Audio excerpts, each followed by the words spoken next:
This is Michael Woodward, and this is episode 56 of the Jumblethink podcast. T-minus 10, 9, 8, 7, 6, 5, 4, 3, 2, 1.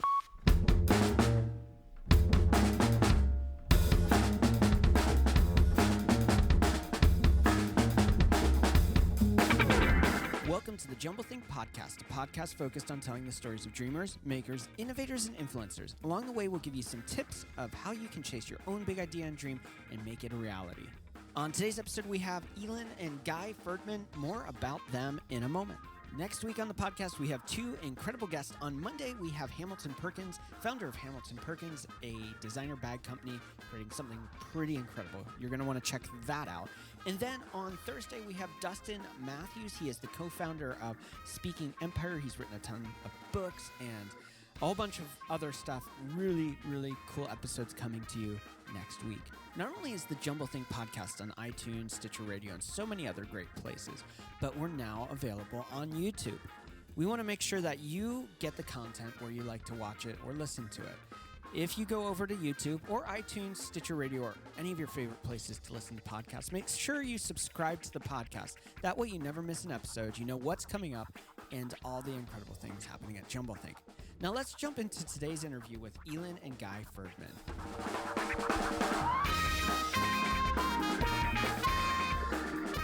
I am super excited about today's guests. Their names are Ilan and Guy Ferdman. They are life coaches, entrepreneurs, podcasters, speakers, and the founders of Satori Prime. They host a podcast called the Have It All Podcast. The Have It All Podcast focuses on mastery in business, health, relationships, finance, and mind. It's been featured in The Art of Charm, Huffington Post, Entrepreneur Magazine, Freedom Fast Lane, Superhuman Entrepreneur, and so many other just incredibly cool places. They have a love for cars. They are lifelong learners. They are visionaries and relentless dreamers. This is an incredibly fun episode. So let's jump into my conversation with Ilan and Guy Ferdman. Well, Ilan and Guy, I am super excited to have you both on the podcast to share your story. It's a cool story. How are you doing today? Really well, man. Awesome. Yeah. Now, first we've got to start. You have a company called Satori Prime, and it's two brothers working together. That could be a challenge in of itself. How is it working with your brother? To which brother do we pose that question? I'll let age go before beauty. Oh, that's so sweet. So yeah, it's something. I mean, Guy and I have a really, really interesting relationship. It hasn't always been amazing. There was a time, probably between the age of when Guy was about 12 to about the time he was 19, that was kind of hairy. But for the most part, even growing up, we were really close in age. We were about 2 years apart. So we always kind of hung out around each other, played, did the same things. And then as we got older, it's interesting because I say we're like one person, brain of one person, just split into two people. Okay. We strangely, most brothers are like, if you like A, I like B. We like the same things. We enjoy the same things in life. And so we've always had just a really easy relationship. And then we've worked together even before Satori Prime. I had a commercial real estate business, and I brought Guy into that as well. So Guy and I have actually been working together since probably 2006, bro. Is that right? 2005, 2006? Sounds right to me, yeah. Yeah. And Maybe so even I was sitting here going like, oh, wow, it's been a yeah, it's been a long time. We have a brother relationship that I think most people would only dream of. And if anything, running Satori Prime together has just made it even stronger. That doesn't mean that it's always perfect. I mean, we have a good, I'd say 2 to 4 times a year when we have Skype calls that end with one of us saying "F you" and hanging up the phone. What we've created through the personal development work that we've been doing for over a decade or 15 years, decade and a half, I guess, is the ability to catch ourselves when we're being assholes and apologize right away. So like we can't be mad at each other for more than 5-10 minutes because it just starts eating us up inside, and then the other person will call the other person back. It's like, I'm sorry, I didn't mean to say this, or I didn't mean to say it this way. What I meant to say was this, and this. And then like 10 minutes later, we're right as rain. So we've had to grow with each other, which has been actually incredible. I think it's just made us better human beings. Yeah, I would agree with that. Look, I think anything in life is a relationship, right? We have a relationship to ourselves, to other people, to business and finances, and a partnership is a really intimate relationship. A brotherhood is a really intimate relationship. Elon and I got into the personal development game within about 2 months of each other. Okay. So I went in, I did Landmark Forum at 19 years old, and it like radically shifted who I was, like nearly instantaneously. And my father went the month after, Elon went a month after that. And so we've done a lot of like coursework together. We've done plant medicine together. I mean, you name it, we've done it. So it's like we've kind of seen each other at our most vulnerable. And it's just created this really beautiful bond. I don't like paralleling spirituality to warfare. But if you've ever been through, like really deep work with people, you have that bond with people like you've been like in that war experience together. Like I got your back, and we definitely have each other's back. So it's been beautiful. I mean, I think our relationship is one of the things I'm most proud of in my life. Well, I don't remember where I saw it, or it may have been when Ilan and I were talking a couple weeks ago, but somewhere along the line, I heard the phrase, imagine the Olsen twins were nothing like that. So thank goodness for that. Yeah. We're way cuter. We're way cuter, that's why. There you go. Yeah. You have this name Satori Prime, and when people hear the word prime, they either think, prime meats, or they think of subprime, prime real estate and investments. Where did the name come from? Obviously, it has a meaning. Where did it come from, and what is it all about? And bro, before you tell that story, I think it's funny. Well, Michael, like you said, that most people would think that. I don't think in 6 years of that coming up, anybody's ever thought subprime. I never. So it's like it's interesting where people's minds are around certain words, but there's definitely a really fun story too. So, bro, go ahead, you tell it. Yeah, Satori is a word that means a moment of enlightenment, of instant enlightenment, and it's a word that I came across even back in my commercial real estate days. We actually had 2 of our hedge funds named Satori, like different variations of it. Yeah. And when we decided we were going to work together, everyone at the time was building websites that either had their name, or it would say like work with and then their name. And so we couldn't put work with Guy and Ilan Ferdman because that was super long. We couldn't say Ferdman Brothers because that just didn't have a nice ring. So we kept somehow coming back to this word Satori. And I think at the time, Guy and I had just watched one of the new Transformer movies, and Optimus Prime was like a childhood hero of ours. And we just put the 2 together. We're like, Prime in our head, it was like Prime was kind of primo, number 1, best of. And we just liked the way it sounded. We're like, all right, we're going to run with it. And then it was about 3 or 4 months later, we're on this webinar, and someone asked that question, what does Satori Prime mean? And I was like, I know what Satori means. I've actually never looked up the word prime. And I look it up right there live on the webinar. And prime means a moment of greatest strength, vigor, or financial success in one's life. That's cool. And so when we saw that, we both kind of went, holy shit, how did that happen? Because that's really what we stand for, is to give people transformation such that they can have strength, vigor, financial success, fulfillment, love, self-expression, things like that. And so, yeah, it was just the perfect name in this cosmic, beautiful way. It found us. Yeah. That's super cool. And it's kind of interesting because while you guys do life coaching and you're entrepreneurs and you're podcasting and you're doing speaking and personal development, all these different aspects of it, I love that your approach to everything is holistic. So you look at mastery, not just in business, but also in health. Not just in health, but also relationship and finances and mind and that holistic approach to human instead of, segmenting pieces. And, that Satori Prime kind of encapsulate that, the utmost kind of highest pinnacle. I love it. It's really cool. Yeah. Thank you. Yeah, I think, a few like unique points of proposition we have. Like I live in San Diego. It is the coaching capital of the world.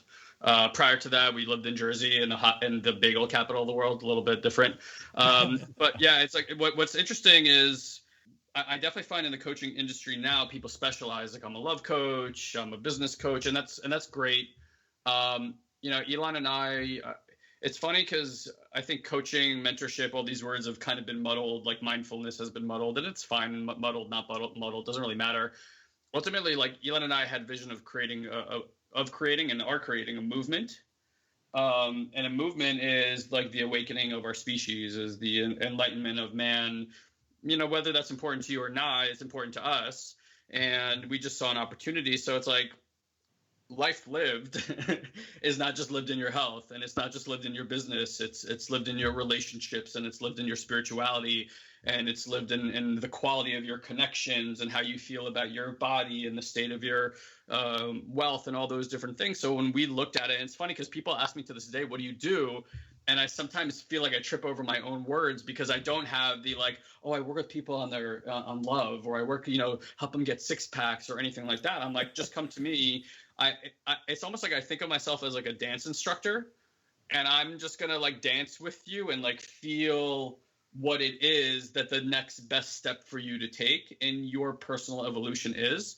And Elon and I have gotten just really, really good at tying all the pieces together so that there's a fluidity in your life, not just like, here's how I show up at work, or here's how I show up in my relationships, and here's how I show up with my friends and peer group. It's like, no, it's like you're always working on all of it at one time. If you're not upgrading your health, then you're not upgrading your loving relationships. And if you're not upgrading your loving relationships, you're not going to be upgrading your business. And I think that approach has been just fun for us and has really brought a lot of interesting people into our lives.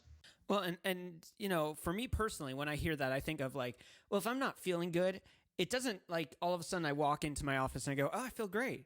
And I walk out and I'm like, oh, I'm sick again. It doesn't stop. Or if I don't like the way I'm looking, or if I don't like the way that certain friendships or relationships are interacting, those things don't stop just because I've changed the location. Those things still are underlying. If I'm thinking about a friend or family member that's going through a hard time, I'm still thinking about them when I'm approaching my work day. If I'm thinking about like, oh, I'm having this weird pain, I'm still thinking about it, when I'm in another aspect of my life. So that holistic approach almost makes it seem like it's a better way to solve the problem, instead of saying, oh, we can fix this, but the rest of your life's going to suck. Right. Well, it's even deeper than that, and I'll tell you why. Because most people, when they're, say like someone's goal is, I want to lose weight, okay? Then what are they going to typically do? They're going to typically try to work with someone in fitness or a fitness coach or something like that, right? Yeah. And that makes total sense. I'm not saying that that's dumb. I'm just saying that's where our minds go. I'm going to give you an example of one of our students. So this guy was overweight. He had a 54-inch waist. He was 350 pounds. And no matter what he did, he read all these books and he watched all these videos and he went to all these seminars, and he would just get good about his health, and then it would go right back to the same thing. I'm sure many people can relate, whatever area of your life, whether it's relationships or your money, like you get to a certain place and then you self-sabotage and you go right back to that default. And so he was trying to do all this stuff. And then one day, it was kind of like a few things happened, but a few things happened in succession. One, he got on a plane and the seatbelt wouldn't buckle, and he had to get one of those like seatbelt extenders. Yeah. So that was step one, right? Step two, his work, actually, he was a truck driver at the time, and his work in London was going to dock people pay based on if they weighed over a certain amount because of fuel. Like they somehow, because you weigh more, like the fuel more, whatever. Yeah. So that happened. So now these two cataclysmic events, which make him feel, guess what, like a fat ass, right, happened.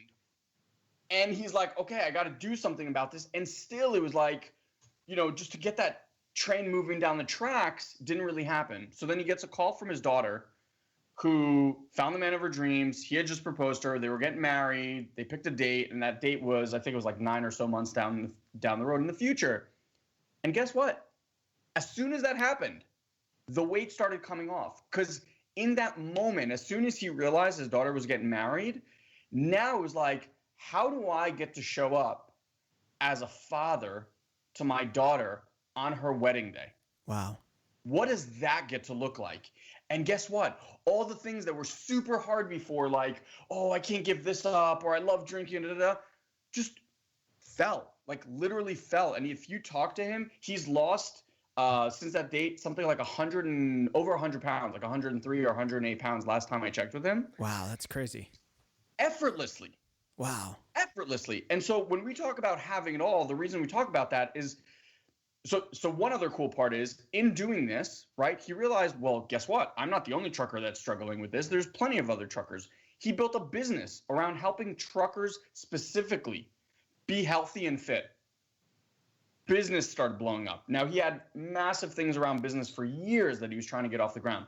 So, like, the reason this story is so cool to me is because his breakthrough around his weight had nothing to do with his weight. It had to do with his love for his daughter and showing up as a better father. Wow. And the weight fell off. His breakthrough around his business came from a breakthrough around his weight. And so when people are like, I want to be focused on this, well, guess what? Your breakthrough around your finances could be a breakthrough with your mom or dad. Yeah. Or your breakthrough around relationships could be around something with your sister or brother. And when people are so singularly focused, they never get to the root cause because they're only dealing with the external and not the programming that created this thing in the first place. Mm-hmm. They're treating the symptom. Yeah. Mm-hmm. Yeah, and that's never good. I mean, I think we live in a world of quick fixes and symptom replacement instead of getting, I mean, that's where some of these issues with opiate addiction and other things come from, are, you know, getting addicted to something to cover up something else that's much deeper. Yep. There are our body is such an intelligent machine, and I think one of the things that ends up happening to just about everybody, if not everybody, is that we start shaming emotions at the moment, like the left brain kicks in around 7 or 8. Up until then, you're like freely expressing yourself. There's not a lot of logic, so you're not assessing yourself in a subjective kind of way. Then this like logic part of you starts kicking in. You start kind of getting an essence from society, from your parents, of like, there's this normalization that needs to happen in order to like fit in, right? Yeah. And then you just notice like, oh, well, I don't fit into this normalization. So those emotions I used to express, those things I used to do, don't do that anymore. And we start repressing sensational experiences within the body. And the more you do that, the more like disease you have and cortisol responses you have and all these different things. When people sit in meditation, especially in the beginning, it can be rather even alarming or challenging because the body starts expressing certain sensations that one would deem are not pleasant. And it's like, but that's what the system wants to do. It wants to move energy through. That's what breath work does. That's what movement does. It all wants to move through. And yet we spend decades like, well, I'm not going to deal with this. So I'm just going to, every time it comes up, it's like, nope, I'll push it right back down. And that's with like medications and all these different, quote unquote addictions that we have are just different ways to really distract us from our personal work of going back into our soul's alignment. And it's like when you start releasing that and giving space for this sensationalization, as uncomfortable as it might be, I'm still willing to go through and fully experience these emotional experiences, the sensational experiences. The healing that happens at the foundational level of your biomechanical mechanism is just absolutely incredible. And that's where you start seeing people like really coming online and like, they say X and X is happening in no time, like pure manifestation, a kind of joy that most people like just haven't even gotten to experience, because I don't even know if we have words for like ecstatic joy in that way, that like aligned, centered joy. And, that's more and more of our work and more what we're seeing with our students is really just this like trust and flow in a new way. And then in like manifestation just goes through the roof. Well, you told the story of the truck driver and the breakthrough he's having in his life. You have a goal of inspiring over 100 million people. Tell us about that. So it actually started with 1 million people when we started. Okay. And then one day a guy goes, this goal needs to be bigger. And I was like, okay, so 5 million? And he's like, no, I was thinking like 100. That's crazy. So the concept behind that, I think, is more interesting than the actual number. The number is a representation of a problem so big that Guy and I would be willing to spend eternity and every second of our breath and life devoted to that. So people struggle with procrastination or not doing certain things, right? And what's missing is not that there's something wrong with them or they're broken. Every human being procrastinates. And you know why? Because we're inherently lazy. The mechanism is lazy, right? Our brain's trying to conserve energy. We're trying to conserve energy. So what's missing is urgency. When you don't have an urgent matter in your life, you don't act on it, right? Like, to our client, he had a weight problem for a long time. It wasn't urgent before, right? The couple things leading up and then the ultimate wedding, then that became urgent. And that urgency, that vision of the future pulled him forth. And instead of feeling like he was pushing this boulder up the hill, he was just pulled forth by that future. So 100 million people for us is a problem. Like, if you sat us down and you're like, all right, how are you going to plan on doing that? Guy and I don't have a good answer. It's not strategically, and we're going, okay, we're going to do this, this, and this, and that's going to equate to 5 million. Like, we don't have that. All I know is that every day I wake up earlier than my body wants to, let's say, or my mind wants to meditate and to read books and to continuously push and grow myself so that I'm a better vessel to share some wisdom and light with other human beings out there so that they can live lives that they're fulfilled and happy and in love and experiencing joy and peace in their lives, right? I don't know if we'll ever reach that 100 million people. I think that we'll probably surpass it, is my vision that I've been kind of seeing over and over. And it's a problem big enough that for Guy and I is exciting to wake up every morning and keep pursuing solving this problem that we made up, right? It's not a real problem. It's like Ilan and Guy made up this problem. And that's it. Yeah. You talked about a sense of urgency. And for this gentleman, in this specific case that we were talking about, his urgency was, there's a wedding for my daughter. I don't like how I look. And that was his turning point. And yet, that sense of urgency is going to be different for each person. And it might not be the thing that they think it's going to be. Like, for him, he's like, oh, I'm not feeling great. I need to work out. Oh, I'm not liking this. I'm not liking that. I've read this book. I've done that. How can an individual begin the journey of finding their urgent so that they can move forward and create the change that they want? Great question. It's a really great question. How does one create a sense of urgency? Well, I think we start looking at desires, right? So just to keep using that particular case as an example, like, he had a desire to be well, or somebody who smokes cigarettes and then gets the desire to quit, and yet no matter how many health warnings they get or anything else like that, it just doesn't work for them, right? Because that you have to find that thing that you put out there in your future, that the vision of you, like, not being there or not being prepared when that time comes. I'm sure it was more like, for Steve, I'm sure it was more than just, I want to be in good shape for my daughter's wedding. He's like, my daughter's getting married. I want to walk her down the aisle. She's going to have kids. I want to be there and be the grandfather, right? Like, there's all these, like, visions of the future that start coming. And then it's like, well, clearly the way that I'm operating right now is significantly, like, taking the probability of that away from me. Right. So it's like, okay. And then it's like all those other action steps happen. So something we learned a long time ago is that one of the misnomers and beliefs on the planet is that who you are in the present moment is a function of your past. And more, I don't want to say it's the truth, but I think a more accurate way to look at it, or I'm going to assert the more accurate way to look at it, is who we are in the present moment is actually a function of the future that we're stepping into. So in the world of, like, phenomenon, I'll give you an example because we've all probably experienced this at some level. It's like when you buy a ticket to go on vacation somewhere beautiful, even if it's 3 or 6 months out, knowing that you're going to that location, let's say it's like some beach or Mexico, Hawaii, it doesn't matter. You're going to start taking actions consistent with that future. Maybe you start going to the gym. You buy some new clothes. You're not drinking as much. Like, you want to look good on the beach, right? Even if ego gets you there, something's at play. Now, for most of us, that's really the phenomenon I work all the time. Now, for those of us who are struggling, and that's pretty much everybody, with your past kind of like dictating who you are right now all the time, the reason for that is there's some kind of trauma that happened in your life.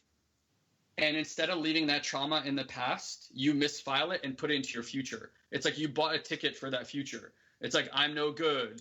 People don't like me. I'm not smart enough, right? That doesn't live in your past. That lives out there in your future. And then you constantly live into it over and over again. And that's why life has this like hamster wheel effect. So just to go back to your question, it's so crucial to find this ticket that we want to buy to something that enlightens our future. But people are so hyper focused on their personal pleasure right now. They're just like, they can't see more than 2 inches in front of their face. Right. That they don't spend the time to create those bigger things. So like Ilan proposed that we created a problem about 100 million people. Now we consciously and actively chose to create that problem. And the reason we did that is we learned quite a while ago is that, look, part of being human, part of that mechanism is a mechanism that creates problems, right? I don't think there's a person on this planet, no matter how much money you have, how much love you have in your life, something's still a problem. So if we're all having that phenomenon experienced to us, do you want to have problems that are dictated to you by the circumstances? Or do you want to create a problem that you're deriving from your inner alignment and saying, whoa, that's a problem actually worth giving my life over to, right? And that's the difference between being like in a reactive state or like from a creation state. And if you actively participate and choose the problems that you're working on, most people are working on problems that the media gives them. Like what's happening in the government, right? It's like, oh my God, I'm so concerned about what Trump's doing. If you have no intention of going to be in any form of government or affecting legislation, why do you care? It doesn't matter to you. So it's like now you're obsessing over problems that you literally don't even want to affect. You might as well participate in choosing something that really matters to you. That creates a sense of urgency. That gets you fucking out of bed in the morning, and when you're like, oh, I'm too tired today, like, oh shit, no, I'm gonna go transform somebody's life today, or I'm gonna go take off that weight today, or I'm gonna whatever, right? And I think that's where most people are afraid to do that, or just because they don't know every step, they don't take any. And it's not like we know every step either. Like we have no idea how to create that. But what we do get is a little bit of information at a time, something that feels good. We take that. But like slowly but surely, I am watching this flower like open itself up where I'm like, holy, that's actually possible. Like we really can do this. Yeah. And that's beautiful. Yeah. It almost sounds like there's a sense of awareness that has to come with this too. Aware of the results you're seeing by the changes you're making, aware of what you're really feeling and what you're really thinking, aware of deeper things that you may be neglecting. Sounds like getting attuned, and I know that you guys are really into meditation, and that's part of that process of, quieting yourself. Talk to us a little bit about that awareness that you guys seem to have that really helps you guys tune in to making the choices to start living in the future and then building towards that. That's such a cool question. Michael, you got some good questions, buddy. It's very, very, very smart questions, not like surfacey questions.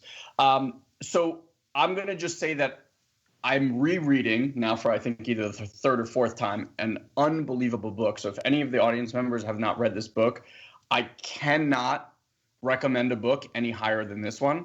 It's called The Untethered Soul, and it's by a guy named Michael Singer. Yeah. He has another one called The Surrender Experiment, which is just as good. So read them in whichever order you want. Just read them. Like they will change your life forever. So in An Untethered Soul, there's a part in there that he actually speaks about this. And if someone were to ask you, who are you? Right? Like, Michael, if I asked you, who are you? Yeah. What would you say? Oh, there's so many different aspects of that. I'd probably go on for about an hour, but I'd say, who am I? Well, I'm a father. I'm a husband. I'm a business owner. I'm a guy that's passionate about helping people pursue their dreams. Perfect. So, here's what people normally do. Like you'll say, "Who are you?" Most people start with their names. I'm like, well, are you really the name? Like if we changed your name, would you cease to exist? Right. Yeah. And then it's one of these questions that's really, really impactful because the more you ask, right? So if you're a father, you're a business owner, things like that. Well, if I took those things away from you, would you cease to exist as well? No, absolutely. No, right? You would still be. Yeah. And so you keep digging and digging and digging, and ultimately what you come to is awareness. The only thing that you are is the thing that is constantly aware of. And we're aware of everything. Yeah. Now, there's conscious awareness and there's unconscious awareness. And 99 point God knows what % of the population of humanity is unconsciously aware. In other words, they're not even aware that there's this thing inside of them that is constantly judging, assessing, opining about every single thing. Okay. And the reason it does this, that voice in our head, when you're going to bed at night, it's like, oh man, I should have called so-and-so. Oh, I know. Maybe I'll call her now. Okay, no, it's a little late now, don't you think? Oh man, I always do this. And then you're like, okay, I'm tired. I got to go to sleep. Stop thinking about this. No, stop thinking. Why are you still... And it just gets louder, right? And you have this internal dialogue. You can play both sides of it, et cetera, et cetera. So that aspect of human beings is in every single human being. Most people, sadly, have the notion that that part of them is them. Okay. Right? Now, he uses this amazing example, which I think is so easy to understand. If I put a picture of a fishbowl, a phone, and a water bottle in front of you. Yeah. Would you ever think that any of those are you? No. No, like you're seeing that object, right? And you realize I am not that object. Right. Right? Now there's a voice in your head that's constantly talking. And you're listening to that voice. So the question is, how could you be talking the voice and listening to the voice? Yeah. Right? It's not you. It's some other thing that you are aware of. Now the issue is that this is like the most basic of any personal development work. The first thing to do is to realize that voice is just that. It is not you. It is completely and wholly separate from you. Interesting. And once you get even that, for most people is just like, wait, what? Mind blowing. Right? That's like a mind-bending experience to just sit with that for a second and go, wait, that voice is not me? And I'll give you an example. How many times is that voice giving you some sort of feedback about a person or a situation and told you to do something or another? Right. And then you did that thing and it completely exploded in your face. Like it was the worst possible thing that could have happened. Happens to all of us, right? Now, here's the crazy part. If you had a relationship coach, right? Like this happens a lot in relationships. Like maybe I should call her, maybe I shouldn't call her. Oh, I think I shouldn't have said this, and it goes on this whole tirade. Okay. You take that advice and you go enact that in a relationship and it's a disaster. If that voice was someone that you hired, say you hired a relationship coach, and that relationship coach gave you this advice and you went and did that, would you ever go back to that voice for any relationship advice or that coach for relationship advice? Never. You'd be like, give me back my money, you're an idiot. Okay. But we keep going back to this voice because we think it's us. And if you can create, like he talks about in Untethered Soul, this roommate analogy, like it's a roommate living inside. That's it. And this roommate seems to opine on everything. It's got an opinion about everything. And what's really interesting to notice is how quickly it can change its opinions on things just to keep talking. Okay. Right? Like we've all done this where it's like you're looking at something and you'll hear something and you go, no, I don't believe that. And then right away it's like, yeah, you're right. And it just keeps going down this other path. And so the first thing, like the high level of awareness is one, that's not you. Not the good things it says, not the bad things it says, not the in-between things it says. It's just like a narrator in your head. Okay. There's in our training, what we do is we actually bring people away from that voice and to a completely different voice. And that voice is inside your heart. And it's very, very different. It speaks in whispers. It's much more of a body sensation voice. And in fact, it's the voice that I would assert has gotten you to every single thing that has been amazing and surprising and beautiful in your life, from finding your wife to probably starting this business to having a child, like all of to living where you're probably living and finding the house that you had and all these things. Like, there's a certain energy that pulls you towards things. And generally what happens is, like, you get this pull and you're like, I'm going to do this. And then the voice comes in and goes, no, we're not. That sounds terrible. Yeah. That sounds super scary. Why would we do that? This is going to happen. And it creates this whole crazy ass world of, like, the dungeons and dragons and demons that are going to come out and eat you if you go down this path. And the things that you've just were like, you know what? I'm not going to listen to that. Like, this just feels so right now. Those are the things that ended up being the greatest things in your life. And we don't know that that's the voice that's led us there. And so most of the training that we do with our clients is to get them to quiet the really, really loud voice in their heads, and start tapping more and more into this quiet, intuitive guidance system that we all have in us.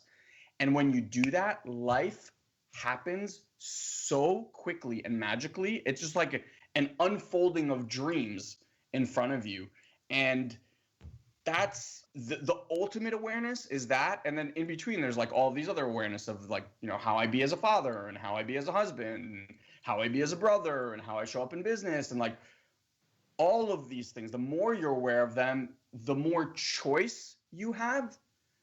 And then hopefully you start making better and better choices, which leads you to a better and better life. Yeah. Yeah.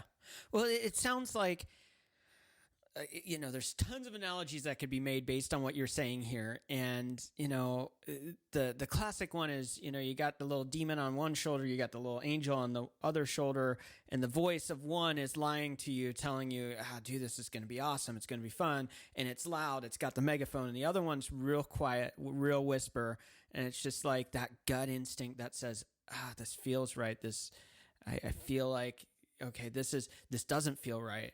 And that guiding principle of just the deeper place is what you've got to kind of check into. It definitely makes life a whole lot more enjoyable. I'll tell you that much. You don't have to. It will just make your life a whole lot better. Yeah. I would even offer, just as like a deeper perspective look for everybody, that for me, more recently, it's come apparent that there is like that inner voice. There's like the voice that Ilan's talking about, right? That one's all about survival. That's their mind. That's egoic. All the stuff about just like protecting yourself, being in defensive mode. And then there's like the higher plane, which is like your intuition. It's like your internal guidance system. And that's like usually leading you towards the things that you're afraid of, because the egoic part of you is afraid of that stuff, but your soul is like a demand to move in that direction anyway, and all the lessons that keep coming around every time you say no to that alignment. And then there's like, honestly, the third voice, which is like tapping into the field. Okay. Like the greater awareness, consciousness that some people call God. You could even talk about it in the quantum field, and, you know, all the different mysticism that has conversations about it. And then starting to actually like draw, almost like download information from that field. For me, that's kind of like where my work is right now, is like, how do we tap into the field? And then like, how do we send information into it and then watch that bounce back and reflect back into our lives, into our internal programming that creates that an even stronger feeling with that soul and internal alignment. And that's so interesting, because that's really right now what I'm seeing is like the consciousness that seems to be rising, even in the personal development space. Even if people aren't aware of it, it's the reason so many people are doing plant medicines right now. And Stephen Cutler is writing books about it, and just like really tapping into that quote unquote flow state, which is starting to build this incredibly profound relationship with the field that's around us, and really drawing in like infinite possibility into part of our experience, which is honestly, I think, like the most exciting thing going on right now. Well, let's take and pivot a little bit. Sure. And it seems like a weird pivot, but I think it really plays into where we're at in this conversation, and that's where you are today isn't where you started. and specifically the careers in which you've chosen, where you are, where you've settled today. I know for Ilan, you started out as a person working in real estate banking, and both of you have worked in different spheres, been incredibly successful. How has your journey prepared you for what you're doing today? Can you tell us a little bit about that journey? Yeah, sure. Go for it. Yeah, that's a huge question. Let me, I'll answer for me, and then I'll just kind of give the bigger framing, I suppose. So like that period of time Elon was talking about between 12 and 19 for me, probably actually started closer to 9 years old, and that's something that's just come more into my awareness now. But during those years specifically, I was dealing with like depression and suicidal thoughts, and like physically hurting myself and stuff like that. And I landed at Landmark Education, like I said, at 19, and the conversation they were having there and what it did to my mind just freed me to let go of so much of what I thought was real. And it just gave me this like big empty space to explore myself and create a future that was by choice, not by circumstances that had happened and given me the specific traumas that I was dealing with. Now that's been a journey like any other, right? It's like spirituality. I don't think it has a destination. I think it's more about finding our internal truth. Whatever that personal experience for me was, and what it was for Elon a few months later, created such a vast impact on our psyche, on our hearts, on how we interacted with the people and this world, because it just took us away from the only thing that's important is me, right? Like it just, you get an awareness of the greater whole, okay, and your impact that's on it. And we've been on a 15-year journey of just exploration. I could tell you that our journey stopped a long time ago being about fixing ourselves. Like we're not like our own personal science projects. Okay. And I think in the beginning of personal development or spiritual practice, there's this tendency of like turning yourself into a science project. Yeah. Yeah. Yeah. But what we initially had, or what I saw, and I think this happens for a lot of people who have like a Satori enlightening type of moment, is service to others becomes just critical. Like I just can't imagine my life without giving back to people, like not just once in a while, like continuously. And that created an essence of joy in my life that I know wouldn't be there if I wasn't being of service all the time. So it's like we've like systematically set up our lives to like wake up every day into service. And there's something to that about also like being in flow states and all this quote unquote success, if you can measure it that way, has come on the back of that. So I think it's impossible to tell somebody like, here's the right path for you. I think it's prudent, and it's something I think that we're transitioning out of as a species, is we've had this conversation on the planet for a long time that like what we clap about and what we adhere to is like people who are really resilient, like resiliency. We put that on a pedestal, right? Like in sports and in every which way. And I'm not saying that's a bad thing. I don't want anybody to hear like I'm saying this is good, this is bad. I think right now we're stepping into this period of time where we're suddenly like moving development into like, hey, it's not about how much resiliency you can have. It's about how much pleasure can you actually receive. Because most of us are way better at being resilient than we are at receiving pleasure. And that's kind of the transition I want to see us making. I feel like I lost a thread a little bit on the question there. But like my point is that I think people just need to look at intuitively inside, what is it that makes you feel really good? And if you were to take away all the social bullshit, like about time and money and how it would make other people feel and how it would make you look and all those things, would you go do that thing? Would you go take that action if all those considerations weren't part of it? If in your body, what you feel when you ask that question is like, yes, I would go do that thing, my assertion is go do that thing. And then watch what happens to the quality of your life. It might be uncomfortable for a while, but what's going to happen on the back end of that is just something really extraordinary, unexpected, and really beautiful. And that's consistently the stuff that we're working on within ourselves, and we're working on with all the people around us. It's really good. There's so much we could talk about today, and obviously we only have so much time. One area that I think is really critical that we cover, and that's you have a podcast. It's a killer podcast. I listen to it all the time. You have like over 200,000 listeners, probably more even now. And it's been featured everywhere. And one of the key elements of that is it's a mastery in business, health, relationships, finance, and mind. You talk about in every life, live 10 out of 10, full in, full for it. Tell us a little bit about that and the process of mastery in those areas. In the having all podcast that we talk about? That or just in general? I think it's a lot of what we've been speaking about here, just this holistic understanding. I think the first step to work with us is to realize that I want every area of my life to be exceptional. Okay. I don't want just my health to be kick-ass. I don't want my body to look amazing. It's not about my relationship to my wife. It's all of it. You know, like another one of our clients, it was just an amazing story, hadn't spoken to his dad he hadn't spoken to his dad in about 20 years, like actually haven't spoken to his dad. But when we started working with him, he's like, you know what? I think at around age of 5, I pretty much stopped interacting with my dad. That's crazy. So that's not, he didn't come to us to work on his relationship with his father. And then to realize like now he has a relationship with his father. He has a relationship with his brother, which he's given up on about 15 years ago before he started, which also stemmed from his relationship with his father, by the way.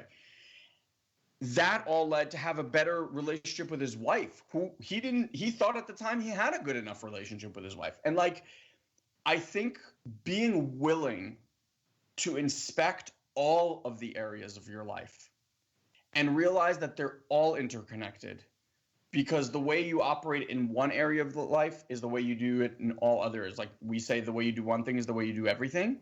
Okay. And so when you go to work on your entire life, then all of the things that you've actually been working on all of these years, to you, it'll seem like magic. To us, it's like, well, yeah, that obviously makes all the sense in the world, because you're dealing with only what's in front of your nose as the external thing. We deal with the programming that you created when you were 3, 4, 5, 6, 7 years old that are still running your show today. And so, yeah, you can go out into your garden and cut your weeds every single day for the rest of your life. Guess what happens? Those weeds keep coming back. Just like for a lot of people, they feel like they're stuck in a pattern where they're working or working really hard and hustling and doing all that stuff, and they just keep coming up against the same barrier over and over, and they don't know why. Well, it's because you're not dealing with the real cause of it. So being able to go and actually remove the roots of that tree that's creating that fruit for you in your life, whether you like it or not, that's your opinion. But that root cause is the work. And so maybe, your health has to do with a breakthrough with your father. Yeah. And when someone's willing to kind of go deep and do that sort of work, those are people that I believe are out to create a have it all life. And I think that's where we come in. That's really cool. Now you have a cool new app and e-course that you're in the final stages of preparing to launch. Can you tell us a little bit about that and who it's for? Bro, you want to go or you want me? No, go ahead, man. Okay. So yeah, we're super, super excited about this. Mostly because we are not big email people. I don't know how many people are like, yeah, I got another email.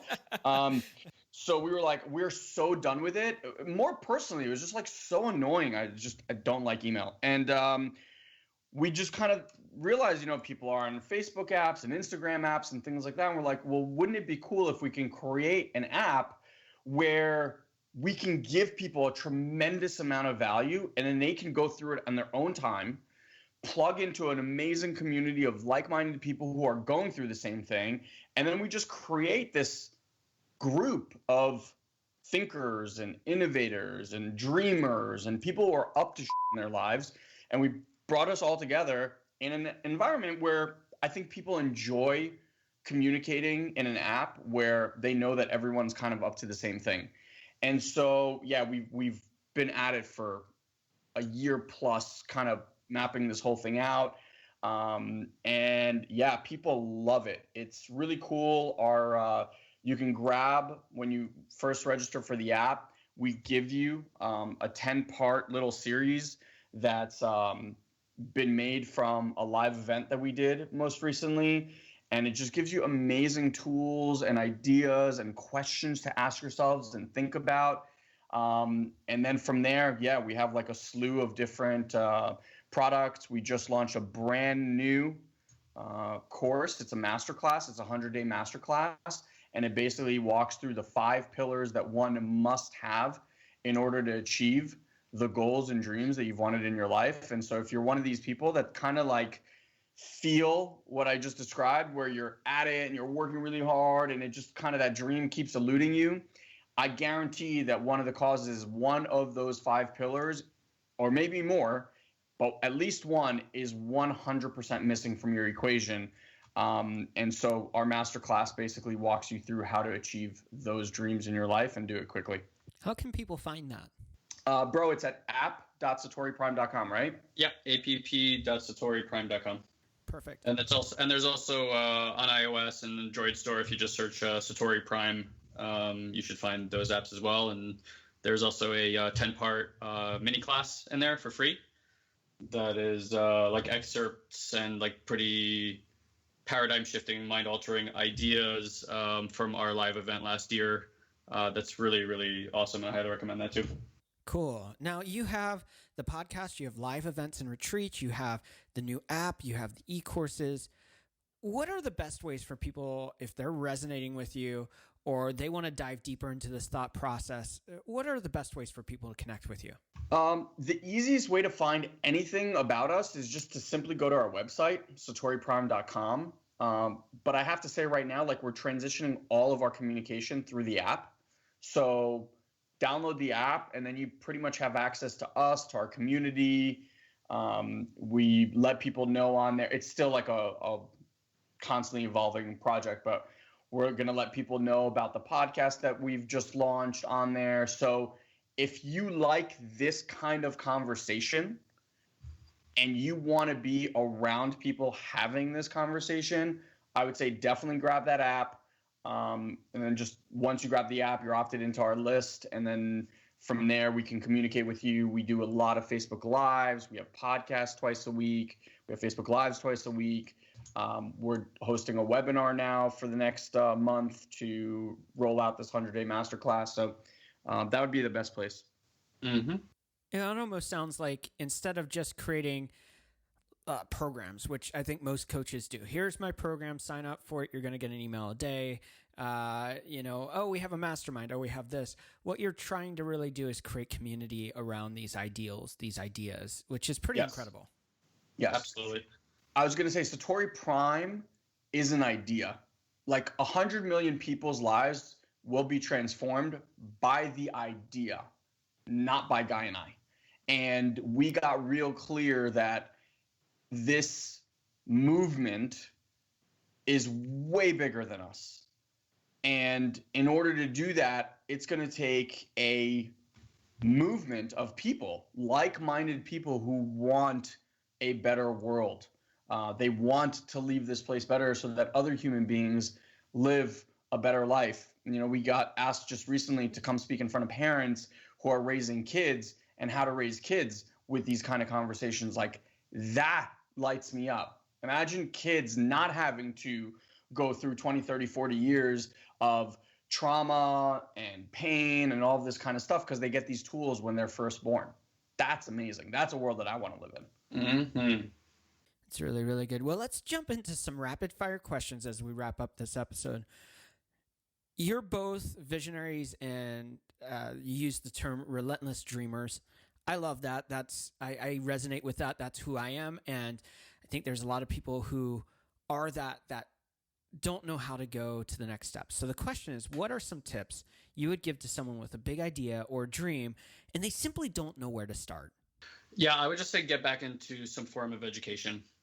Actually, two-sided answer. Get back into some form of education. If you don't put new input in, you're not going to get new output. You cannot go to a mind that's creating problems for the same solution. Something needs to be explored outside of your current paradigm. Second level on that one is to actually then give up the need to have understanding at every level. So it's like use the education to open the door, and then give up that like you have to figure it all out, because we're so obsessed with gathering information to wait for that perfect time to like, you know, finally take some action, and then the action never happens because it's like you can't see every step. I truly believe we're given like one step at a time. Have that one step at a time. Like, okay, I'm just going to do this, and then we'll see what reveals itself. Just like when you drive a car at night, you just keep trusting the road's going to unveil itself. Trust your life the same way, and have that bigger vision, so that have that vision 5, 10, 20, 30 years out, so that when you're making choices in the present moment, it's impacting that future that you want to live into, not just what's good for you day to day. Because you'll make decisions that put you in situations that manipulate people or sabotage yourself, anything to just gain right now. So I would just say like offset some pleasure in this exact moment, or like some addiction in this exact moment, for the possibility of what you get when you're just a little bit more patient. That's really good. Now you are doing Satori Prime. You're doing this app. And you really want to change the world. You want to impact the world. But what is one change that you're seeing around you in the world that you would like to see changed? The ultimate for me, this is Ilan speaking, if we can get to a place where human beings treat every human being like another human being, regardless of their age, their sex, their religious beliefs, the color of their skin, their sexual orientation, or anything else, when we can actually love another human being that we look at as ourselves, not different, as ourselves, that would be the ultimate change for me. Guy, do you have any thoughts or anything like that? Yeah, definitely. I have some thoughts. Yeah. I mean, I think similar to what Ilan said right there, if I had to just take it a step deeper, is to just, question, like to have a society that's easily movable. Like, I feel like what we do is we keep developing structures, and as those structures stop working, we put like supportive structures underneath it to try to like keep up the facade, that we would just be more malleable, that we wouldn't be so scared of everything all the time. We would actually approach the unknown with like vigor and excitement, and just really look for, how do we, you always talk about sex and all that stuff, and just treating everyone equal. Yeah, like how do we create a world that works for everybody? And we might want to consider, and I'm not saying I'm anti this at any level, but like we might want to consider that like capitalism isn't the best thing on the planet. And if we were in a capitalistic society, like what would society look like then? And how do we reinvent ourselves easily and not just kind of get drawn into working on the past over and over again? I think that would just create this really beautiful world. But like Ilan said, it's going to take a level of awareness and consciousness from people that their ego and their survival mechanism isn't being activated all the time. And that starts with personal introspection and personal spirituality and evolution. And I think that's really the role that we want to play in, is like, I don't know how to solve the world problems, but I know that if people feel like shit about themselves, if they're treating other people like shit, if they don't know how to manifest and create, and they don't have joy easily in their life, they never get to the point where they're concerned with anybody else. So, that's the kind of work I'd like to see on the planet happen within the next 20, 30, 40 years. Well, and I think that leads into the next question really, really well. 20, 30, 40 years, you guys are going to be hitting, your 50s, 60s. What do you want your legacy to be? Mm-hmm. I don't think anyone's ever asked that question before. Can I answer? Yeah, go for it. Yeah, it's funny because like for me and Ilan to be known figures is not what's important to me. Like what Ilan said, sorry, there's a truck driving by here. Hopefully you don't hear it too bad. I don't care to be like, if I have to play that role, I'll play that role. Ultimately, like Ilan said, like what we're about and what so many other people are working on, it's an idea. It's an idealistic idea of a connected species, right? Of a connected human race. And if I get to just, if my name is even associated with that in some way, I think like that's a life well lived for me. I don't think I have every solution on the planet. I definitely want to be part of it, and that's what I hope my legacy is. Yeah, I think if at the end when I'm dead, if there are people still talking about the ideas of Satori Prime and that it's made people live better, happier, more fulfilled, loving lives, made them better parents, better kids, all of it, that would be the ultimate for me. Who or what inspires you on your daily journey? Mm-hmm. This is gonna sound cheesy, but like, I think working with Guy is awesome. Guy's like a spiritual, I don't know what the exact word is, but like Guy is willing to go places that very, very few human beings I've ever met are willing to go. And it sometimes, I know it's always by choice, and sometimes it may feel like it's not, but he's always willing to go there. So I'm massively inspired by him. And then we surround ourselves with really incredible high-level thinkers. And other, Wayne Dyer was a huge inspiration for me to do what we do today. And yeah, those are a few. Yeah, thank you, bro. That was really wonderful and beautiful. I appreciate that very much. Yeah, I mean, look, just the people around us. I have to agree. Just friends, family. I mean, over the last 2 years, I got really committed. Ilan did too. Just about consuming as much as we can in terms of just like thought leaders on the planet. Bro, I don't know what you're doing these days, but on average, I'm probably reading about 2 to 3 books a month. Yep. I would really recommend for people who are even like, oh, wow, that sounds insane. There's apps right now called like Blinkist. There's Read It For Me. These are companies that are taking really amazing books and they chunk them down to 10, 15 minute long audios. And you can just consume like the main ideas out of the book. I consume about 2 to 3 of those a day. So I don't know what that accumulates to, but let's just say I'm putting a lot in. So I consistently find that, there's just, I'm always inspired by the spirit of people who are in mastery. And there's something about the essence and quality of people who are willing to do these processes of just like understanding the most micro parts of this little thing, the nuances that for me is so engaging. Like when somebody goes that deep with something, there's constantly, I feel like, an influx of people, but yeah, I think creating an environment around ourselves of people who are up to something is really where I draw a lot of my inspiration from. That's really cool. You mentioned, I think it was Guy that mentioned Untethered, the book. What are you currently reading or watching? Bro, what do you got? So I'm doing 2 at a time right now. So I'm rereading Untethered Soul. And the other one, which I'm getting through, let me see the name so I get it right here. It's called Entering the Castle, and it's by Carolyn Miss. That's a insanely deep book. Yeah, that's why I actually started listening to that book, and it just, my brain was like, oh my God, what is happening? So I had to kind of like bounce back and forth between Untethered Soul, because it's like that book is just really, really intense. Wow. Yeah. I listened to that a few months back. For me, interestingly enough, I don't watch that much. The one thing I find that I probably need to take off my list is I watch like those comedy shows like Stephen Colbert and like Comedy Central, like the news shows like with Trevor Noah and whatnot, like Daily Show. And it's funny because I love that comedy, but at the same time, I'm still getting news. And I don't watch news in any other aspect, but that's what keeps me in the loop of what's going on. And I'm like, as funny as this is, I can still feel that has a negative impact on me. So I probably need to cut that out. Other than that, I actually stopped watching TV like altogether in the last 1.5 years, 2 years. Here and there, I'll like binge watch a show, but it's definitely become less the norm.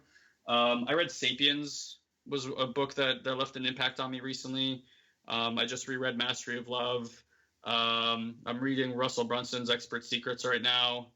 And yeah, like I said, I just went through like Warren Buffett, like on Blinkist. Like, I can't say I've gone through all of it. I just went through like Tony Robbins books. I just went through Warren Buffett's life today. Something else that's not coming to mind right now. But yeah, I mean, just people of intrigue, things of intrigue. I'm fascinated by, again, like masters and their paradigms. And I just love to find out how people got to certain thought patterns and life experiences. And then I look at, like what makes me feel good about that and how could I explore that in my own life, even if it's not in the same way. That's really, really cool. Some great books there. There's a couple I haven't read, so excited to check those out. What is one dream you're still wanting to fulfill in your own life? You're asking big questions. I'm going to give you some just completely different ones that are way more materialistic, just so people get like they're not that we're not like ungrounded in our thing. Yeah. Guy and I love fast cars. Like, we just really, really like cars. I think that's thanks to my my dad. So a dream I'm still waiting to fulfill is to own my own Ferrari. Okay. And I would love to be able to move with my family to Ibiza for a span of 6 months and just live on that island for 6 months. Where in the world is Ibiza? It's an island off the coast of Spain. Okay, cool. Yes, on the car for sure for me. Like, I'm not married and I don't have kids. Elon got kids, I got cats. I'm in a consistent argument that cats are harder than kids, but I could be wrong about that one. You know what? Like, honestly, I'm not the wealthiest man in the world, but there's very few things that if I want them, I can't go have them. Like, I'm much more, when I was in my 20s and we were doing well, I just bought a lot of shit. And then I was like, it's just like that Fight Club line, the things you own end up owning you. And when I got rid of all that stuff and moved out to California, like, my life here is pretty minimalistic. I'm surrounded by incredible people. I've been traveling the world now for at least the last 3 years. And in many respects, I have that life. There's probably materialistic goals out there that would be nice to have, but none of it is have to have, and I don't feel unfulfilled in my life.